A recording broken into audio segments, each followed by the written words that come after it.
meminta satu orang memimpin kita dalam doa. Ibu guru dan teman-teman, marilah kita berdoa. Berdoa mulai. Berdoa selesai. Oke, baik, terima kasih. Sebelum kita masuk ke materi, di sini Ibu akan mengisi absen dulu. Siapa-siapa yang hari ini tidak hadir? Hadir semua Ibu. Oke, bagus.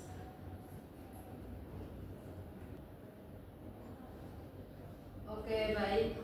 Pertemuan kita hari ini materi tentang struktur dan fungsi tumbuhan. Tujuan pembelajaran kita pada hari ini, yang pertama itu mengidentifikasi bagian-bagian utama tumbuhan, dan yang kedua itu menjelaskan fungsi masing-masing bagian tumbuhan. Nah, di sini siapa yang tahu pengertian dari struktur dan fungsi tumbuhan? Tidak tahu. Struktur dan fungsi tumbuhan itu adalah bagian-bagian tubuh tumbuhan yang mulai dari akar, batang, daun, bunga, dan buah, dan peran masing-masing dalam mendukung kehidupan, pertumbuhan, serta reproduksi. Yang berikut itu kita akan masuk ke bagian dasar tumbuhan.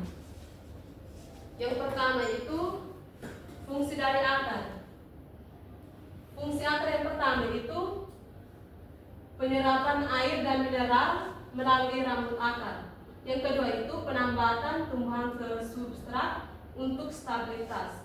Yang ketiga itu penyimpanan cadangan atau partikula pada akar umbi.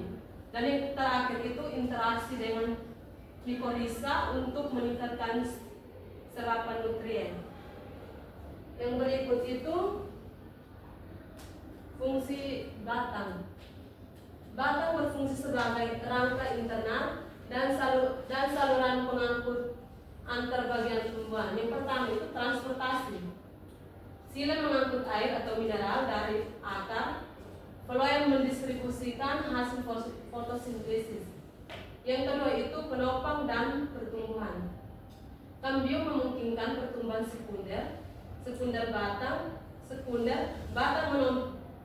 batang menopang daun dan bunga agar mendapat cahaya. Dan yang ketiga itu penyimpanan dan perbanyakan. Beberapa batang berfungsi menyimpan cadangan atau umbi dan dapat menghasilkan tunas vegetatif. Yang berikut itu fungsi dari daun. Daun berfungsi sebagai tempat terjadinya fotosintesis yang mengubah cahaya matahari menjadi energi serta pertukaran gas. Yang berikut bunga dan buah serta reproduksi dan penyebaran biji. Bunga adalah organ reproduksi seks pada tumbuhan berbiji, sedangkan buah berkembang dari ovarium dan membantu penyebaran biji melalui hewan, angin, atau air.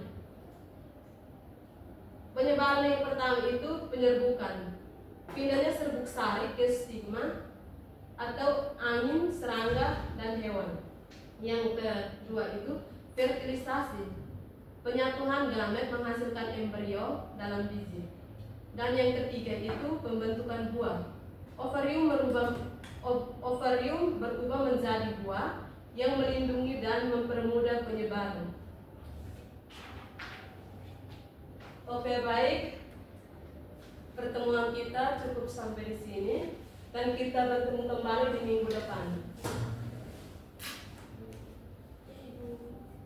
Sebelum Ibu keluar, Ibu minta satu orang memimpin kita dalam doa.